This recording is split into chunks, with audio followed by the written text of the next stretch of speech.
কিন্তু খলিলুল্লাহ এমন বন্ধু, যেই বন্ধু আল্লাহকে খুশি করার জন্য কাজ করে। আর হাবিবুল্লাহ হচ্ছে আল্লাহর এমন বন্ধু, যেই বন্ধুকে খুশি রাখার জন্য আল্লাহ নিজেই কাজ করে। আল্লাহর হাবিব সাল্লাল্লাহু আলাইহি ওয়াসাল্লাম ছিলেন হাবিবুল্লাহ। চিল্লায় বলেন, তিনি কি ছিলেন? হাবিবুল্লাহ। এত মর্যাদা, এত সম্মান, এত স্ট্যাটাস গোটা বিশ্বের দ্বিতীয় কারো আছে? আল্লাহর হাবিব সাল্লাল্লাহু আলাইহি ওয়াসাল্লামের নুরানি চেহারার মতো চেহারা পৃথিবীর অন্য কারো আছে?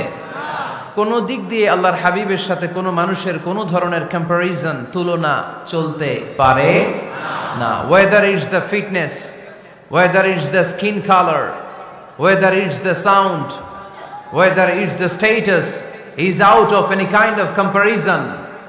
তিনি সব ধরনের তুলনার ঊর্ধ্বে। As a father, as a teacher, as a commander,